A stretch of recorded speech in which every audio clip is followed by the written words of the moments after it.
Oha, homadakiapi. Yokpia hoachichiapado. Elijah Hopkins demie. Hello, relatives. I want to welcome each and every one of you to our land-based learning series, podcast series. Again, Elijah Hopkins coming at you from Poplar, Montana on the Fort Peck Assiniboine Sioux Reservation. And again, we have with our land-based learning podcast project series here, we have a special guest invited, Mr.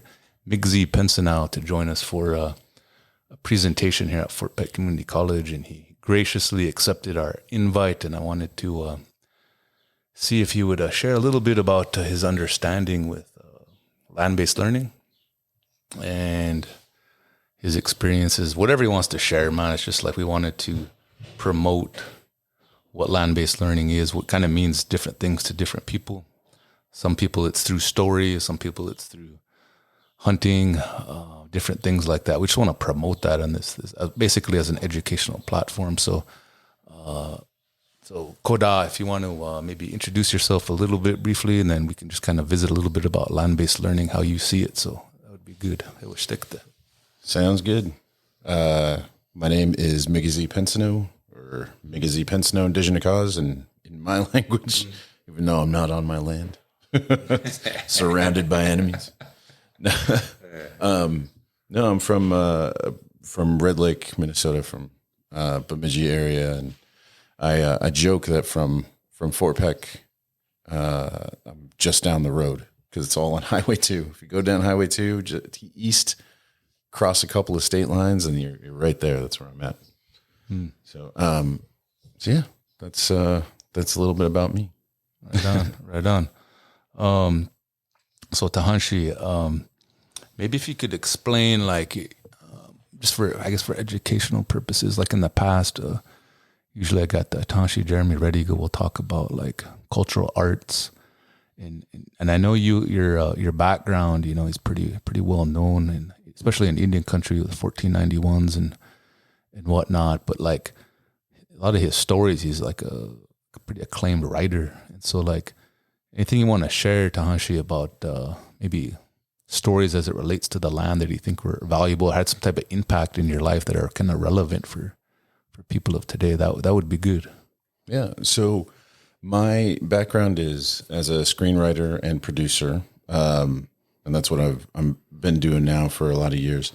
And like you said, I sort of built up to where I'm at right now pretty slowly with a comedy group called the 1491s, with me and 4 other guys, one of whom is my brother, Dallas Goldtooth, stepbrother.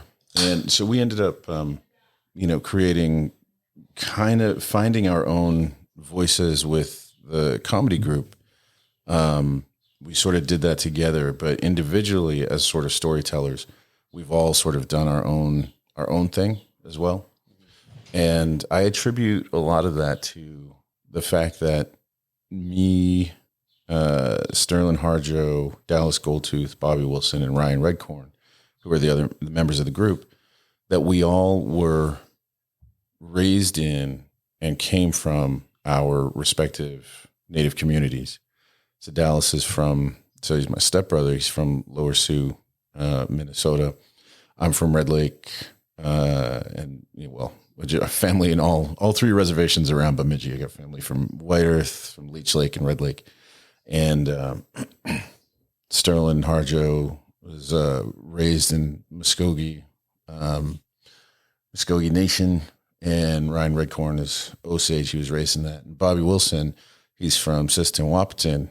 Grew up a lot in Minneapolis, but because of the Indian Center and because everybody that that neighborhoods there in Minneapolis, he grew up as much in his ways as anybody else. So because of those sort of the community background and the fact that we all come from our respective communities and we're sort of born into it and of it and from it, that there's a kind of, we've never had to explain what being native is to each other. We've never had to, and therefore in the stuff that we create, we've never felt like we had to explain it to white people or non-native audiences, I should say.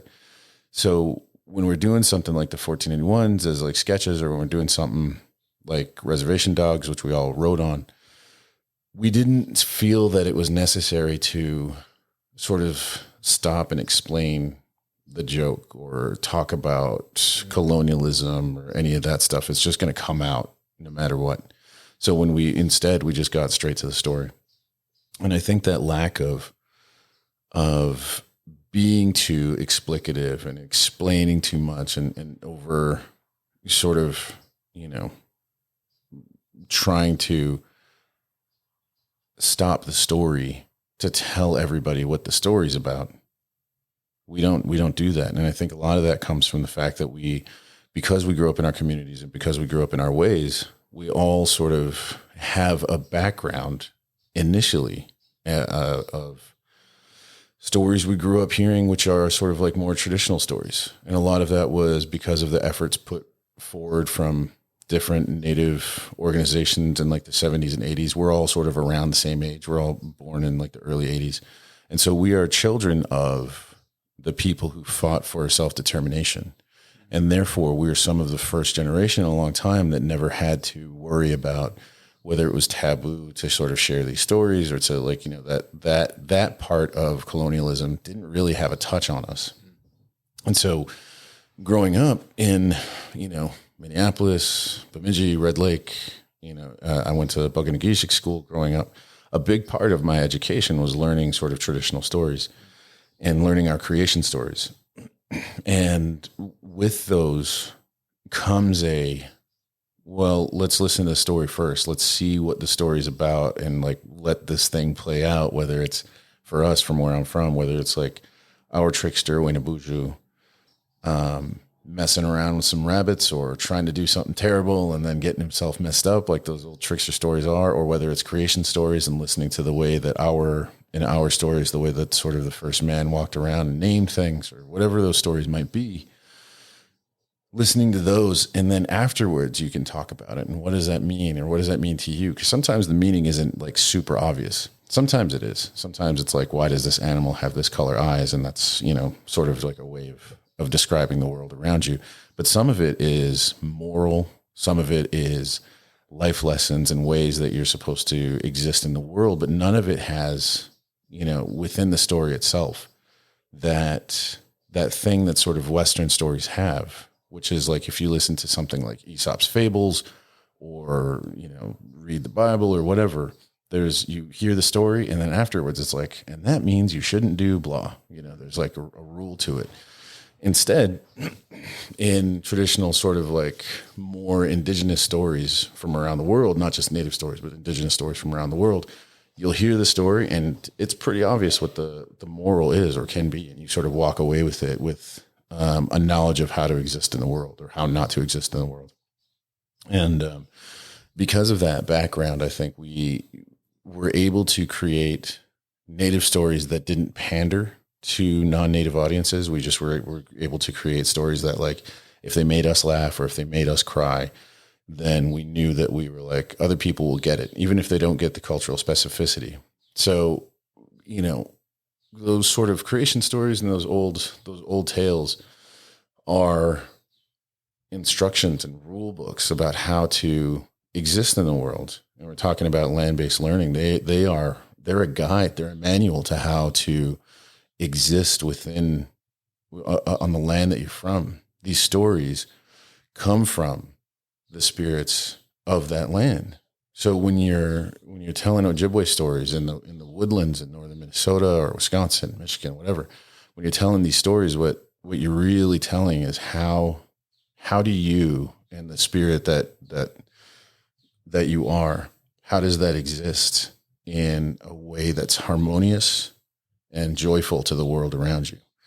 And when you have that background, you sort of can't help but sort of tell stories that are true, can't help but still tell stories that are authentic. And I take that into my everyday life, even if I'm writing about silly things or aliens or, whatever, in Res Dogs, like people that fornicate with fish. We're writing these like silly, crazy stories. There's still always these weird elements of truth to it that we're like, you know what, we're just going to present the situation for what it is and not feel like we have to explain it to the audience we're telling the story to. And I think that comes from these stories that are built from the land. You know, these, if you really think about the teachings that come with these stories, you think about these stories aren't something that like somebody made up. They were given to the people from the land and from the spirits that occupy all of this world. And therefore they belong to the land and to the people of that land. And, you know, not to get too a little chiefy on it or whatever, but it's like when you think about sort of the ills of the world now, some of that I think can be attributed to the fact that people don't know or understand the stories that come from the land that they're occupying. My mom is an educator and has done social work, and one of the things that she has done in the past is sort of given talks and seminars about Ojibwe modes of thought to people that were coming into work on the res, like in where I'm from. And one of the things that she would do, she would start her thing by talking to the non-native people in the audience and saying like, all right, well, let's talk about your creation stories, right? And in northern Minnesota, it's usually, you know, people are Norwegian or Swedish or German or whatever. And so she would ask them, she'd be like, let's talk about your creation stories. And they would say, well, you know, they'll quote something from the Bible or whatever. And they'll say, you know, in the beginning, you know, whatever. She'll say, take me through the creation story. She's like, God created the world in 6 days or whatever. The seventh day he rested. And she'll go, nope, that's not that. That comes from the desert. That's a desert people thing. That comes from, you know, from the Middle East. She's like, what about your creation stories? Where are you from? And they'll be like, oh, I guess, you know, like Germany or Sweden or whatever, you know, and they'll say like, she'll be like, all right, well, tell me about them. And they'll say, I don't know. The thing I know about like that is like maybe Thor and, you know, Odin and, you know, those old stories like that. And she'll go, yeah. So those were traditional stories to you at one time. To your people, those were as sacred as anything else. She's like, what you are talking about right now is when you're presenting like, you know, the sort of Bible is like, this is like our creation story. You're presenting the fact that you were colonized in a way that people have tried to colonize us and take those stories and spread their creation stories to a land that those stories don't belong on. You know, like, you know, if you take, this is not to disparage anybody's beliefs or belief systems or anything like that, but those stories don't come from here. And they were, you know, put upon the people here who had their own stories, who had their own ways of being and interacting with the world, morals and lessons that you might take from, you know, a people that come from the desert don't necessarily apply in the same way spiritually to people that come from here, that come from maybe the plains or come from the woodlands or whatever. That's not the spirit that existed at that time that gave those people those stories, those like Bible stories in the Middle East or whatever. It's not the same spirit that brought stories here, that gave them to us. And so to really understand and exist in a harmonious way with the world around you, with the land around you, you have to be in touch with the stories, with the way you interact with this land. And the way you do that is with those stories. The way you understand how to interact with the world around you is to understand the language and the stories of the place you're occupying, the place you're in. I think it's paramount to anybody. If you move somewhere, like if I was to move to, you know, Navajo res or whatever, first thing I would do is start listening to the stories around there. I'd start learning their ways, because what works for me in the woodlands isn't going to work for them. You know, I'd probably be a water waster because I'm from the land of 10,000 lakes, and they come from the desert. So there's not, you know, there are ways in which you're supposed to interact with the world, and they come from the spirit of that land. So how does this apply to what I'm doing now and writing about aliens and whatever, monsters and weirdness and, you know, the world that I occupy? Well, the truth of the stories that I tell always comes from, like, I make sure that when I'm writing, when I'm like, even just like noodling on some ideas, I make sure that I'm like in touch with that aspect of myself, to like sort of open myself up to whatever the spirit might be telling me, whatever is going on, whatever sort of gets zapped into my brain. And I go, all right, as long as I understand that what the story that I'm telling is something that's sort of true to me, or feels right, or, I very much, I don't always write with my brain. I try to write from like the emotions that I'm feeling and all of that. So even if I'm writing for something, sort of silly and like a big IP or whatever, I also, I take that just as seriously as if I'm writing something like Res Dogs, or writing jokes for 1491s, or thinking about like our creation stories. I don't differentiate between how open I am on one story than I am to another. I guess is what I'm trying to say. So I think, and because of that, hopefully there's always like a truth that comes out. I think, people sort of say it in a almost a trite kind of way of like, oh yeah, natives are storytellers and whatever, without really thinking about what that means, without thinking about like, to be a storyteller, it's not just like sitting around and like, chatting with your buddies and being a good person who can sort of entertain. I mean, some of it is that, but a lot of it is like you carry the weight of you have a responsibility to the people you come from, the land you come from, all of that.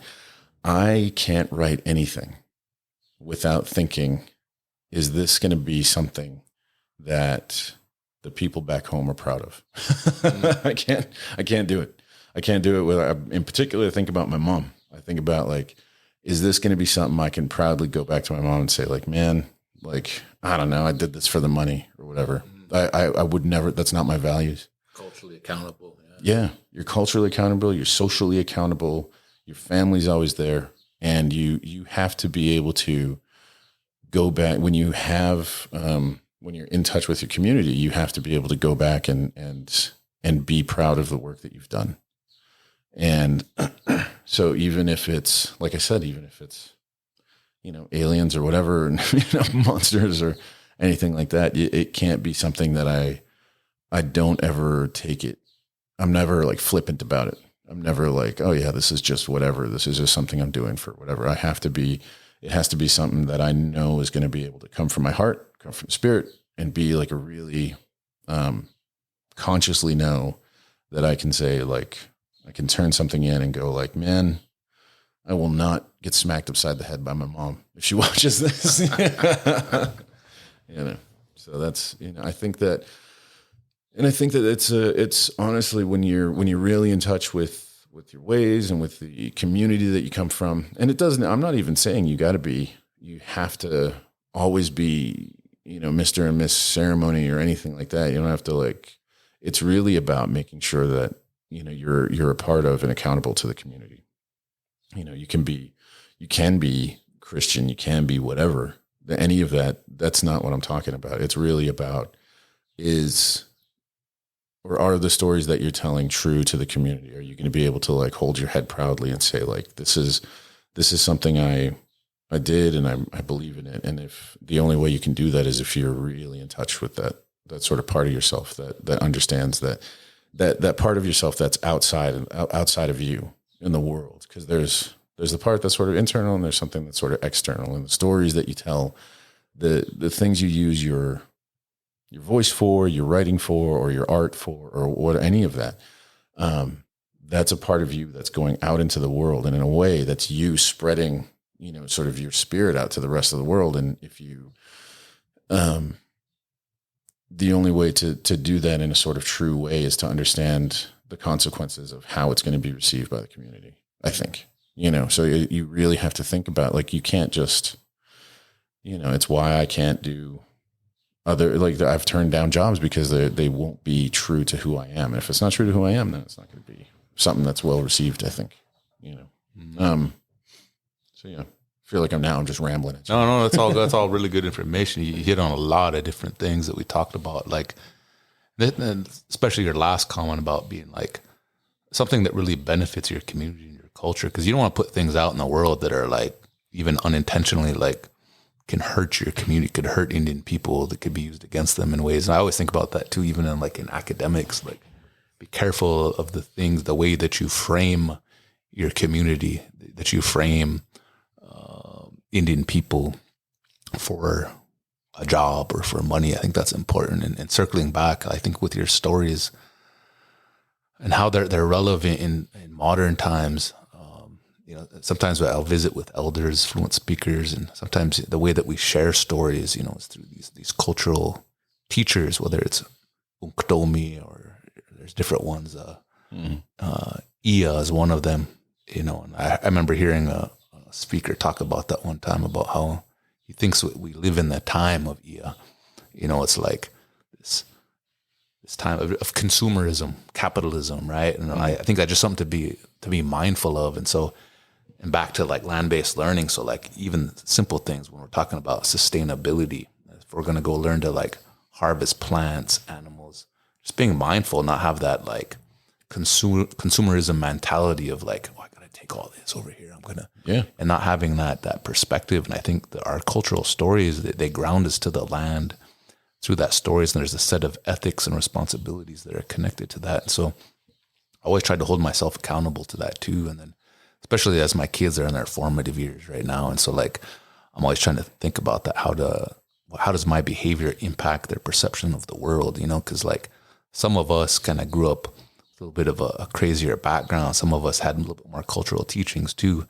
And so like, for example, I remember like being a young guy, my earliest memories of like, my dad and my uncles like going out and like poaching a deer, and then like still had velvet on. I remember being like 3-4 years old. They'd cut off a chunk of the liver. I remember trying to, eat it, son, you're going to be a man. And I'd take them, be like gagging, like, but like stuff like that. But they're still in their own way. They were trying to teach me things, man. And so like, whereas some people, they might not have that, and I think either way, where the land itself is a great teacher. And so with the sustainability aspect, I remember, a few, I guess, episodes, as you would say, a while back, we talked about, especially with the cyclical nature of like harvesting, hunting. We're coming on the part we're going to start harvesting like tipsina. And so like, be careful what you're doing when we go out there. Obviously we have tobacco and things that we put out, but like, there's no need to over harvest things, man. And just to be mindful of that. And because our children are watching, to be a good father, I'm always trying to be mindful of that. And how can I help them and model a behavior that's healthy? And I think the land's the one of them, man. And like, there's so much like, I think our Anishinaabe is probably the same way, but Dakota, it's Nakota, same thing, man. We always have these like teachings through the stories that no matter what, we can go back and listen to them again. And we can maybe pick up a little bit, a different angle of it over the years, man. And so, but I really like how you talked about that. And I think you're a good example, especially with 1491s. I wouldn't say you guys are all like Inktomi, but like there's that element. It's the spirit of Inktomi. When I watch you guys, it's funny. It's hilarious. Some of that stuff, it's like, it's OG comedy. It's like, I've never seen that like in that. It's authentic.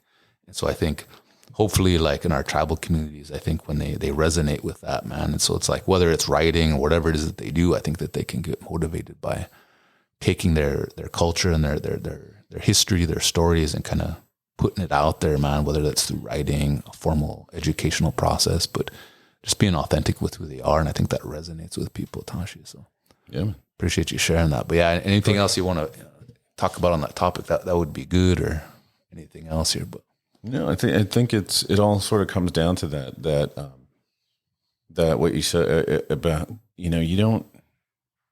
I don't think anybody ever goes out hunting and thinking to themselves, look at all of this that I can have. They're like, I think when deer's taken down or buffalo, people think of like, holy, I'm going to be able to like help my family. I'm going to feed my family for a while. The first thing you think about is like the people around you or the community. I don't think anybody's ever gone, told a story and said, man, look at this story. That's only for me. I think the things that we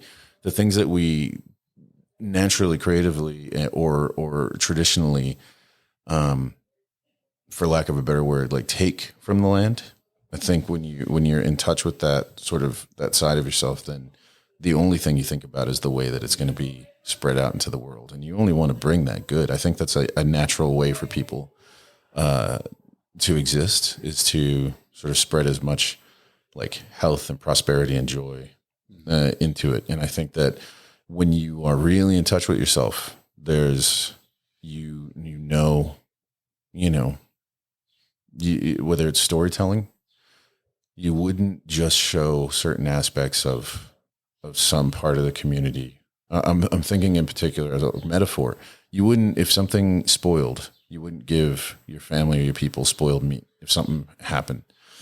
In the same way that we were thinking, like with res dogs and stuff, we know that there are aspects that might not be, that they're, the community, talking about community is tricky because there are bad things that happen in community or hard subjects. And there's, res dogs tackles a really hard subject, which is one of the friends in the group. We start with them. We're a year out from one of them taking his own life.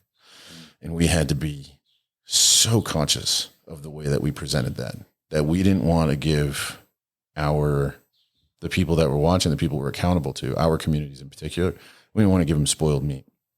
And so we created ourselves, a way to deal with that without, we set guidelines and parameters for ourselves to watch out for that. And one of the ways is which you'll notice that in res dogs, you'll see spirits all over the place. Like Bear talks to a spirit the whole time. He's talking to William Knifeman through most of the thing, or they're talking about, when Mabel's grandma or Mabel passes away, she sort of shows up as a spirit for a moment. There are spirits all over the place. We see a Spanish conquistador at one point and all this stuff, but we were like, you know what? No, because of the way that suicide can be an epidemic on reservations and stuff, that we were like, one of the things that we wanted to be very careful about was like their friend, they never got to see, like they never got to hang with their buddy as a spirit. We're like, we don't want people to watch the show and go like, oh, I can sort of take my own life and still hang with my buddies or whatever, any of that. We're like, no, he's cut off until they can manage their grief together as a group. And then they were able to, in the waters, when they get to the ocean, they were able to send him off, but they never got, and so they got to say goodbye, but they never ever, it's not like he got to hang. Bear never got a moment with him like he does with William Knifeman. There's never any times where they're like having a conversation and chatting. And so we were like, because that would be, to use a metaphor I just fucking made up, that would be spoiled meat. You know what I mean? And we didn't want to give people that. We didn't want to give people the wrong impression of it. We're not being careless about this really delicate topic that we're talking about. We're still going to make a comedy. We're still going to make people laugh and all of that, but there are going to be serious things that we're talking about. We're never, ever incautious. We are always careful about the way that we presented those topics. So, and I think that it's the same way of like when you're hunting or when you're doing, there are ways in which you clean, and there are ways in which you take care of the bounty that the land has given you, because you don't want it to, you're not going to feed people like the bad meat. You're not going to be careless with this. And I think that that all comes from just the way that we interact with the world, and the way that we learn how we interact with the world is through stories, through teachings, through things getting passed down. And so that I think, when the simplest way to say this very long-winded thing that I'm saying, the simplest way is that when you start and end the processes of creating or doing something with the land, whether it's hunting or whatever, the simplest way to say it is if you start and end that thing in a good way, the only thing it's going to bring to the community is good things. Mm-hmm. That's it. So I think there you go. Yeah. I think when I think of humor, I think of land-based learning, which is like cultural knowledge, understanding. The value, a lot of it translates to like, I guess these terms like cultural resilience, like how we've been able to like, despite no matter what, man, like my son really likes Ice Age megafauna. I was like, man, our people were here before, they don't believe in this Bering Strait business. So he's really hung up on it. I'm like, yeah, despite whatever these TV shows are telling you, I said that, our people are from this land, have been before the Ice Age. We've been a part of this, and so I'm trying to like get him to think about that. But a lot of these things, I think, humor specifically is kind of gotten us through as a people. And so like that's no matter what tribal community you go to, there's always like laughter and jokes and stuff. But I think that if there's any like one good takeaway, I always try to like remind people of that, because right across the street here we have a treatment center. It's called Spottedable. And so sometimes we get their clientele come over trying to better their lives through education, right? And so we're over here, so we have a good relationship. And so sometimes it's good to have like that type of laughter, and because otherwise we take ourselves too seriously, you know? And so like easy to do, but I think you guys are a good example of how we're able to use story and laughter to kind of like pursue this thing of cultural resilience, and we're in a better place to persist as tribal people. So yeah, I haven't had it any easier or harder than anybody else in their life, but like I don't know if it's just the way that I'm built or what, but I've always the happiest I am is when we're with just a bunch of community people, because then you just immediately start cracking up. However, it doesn't matter situation, you start laughing, and I don't know why. I think when you really sort of just tune in, you know, and so because of that, I've never actually been able to take too much seriously. Definitely not myself. So I think it's something that when you sort of get disconnected from community, whether it's through addiction or through whatever, you know, through whatever it might be, you kind of forget that everything gets a little too serious. And I think it's always a good thing to get when you're in these spaces to remember it's all right to laugh. You know, that's one of the things that we've always, our 1491s, when we do shows for non-native audiences, especially, we would start by saying, all right, just so you know, we're going to be talking about some heavy stuff, but it's all right to laugh. And that's the first thing we would say. So, you know, yeah. That's it. Yeah. So, but yeah, Tanshi, I think we got to do a show here in a little bit. We've asked Mr. Migizi to do a Q&A session here in another hour or two. We got some famous Daves rolling in any second here. So I think with that, we'll go ahead and wrap it up. Tahanshi, do you have any other parting comments, words of wisdom for the Oyate here in Fort Peck with land-based learning? Sure, man. It was a real windy day out there, and I got reminded, don't spit or pee into the wind. Oh, okay. So you know. All right, Tanshi, I appreciate you. Doksha. All right.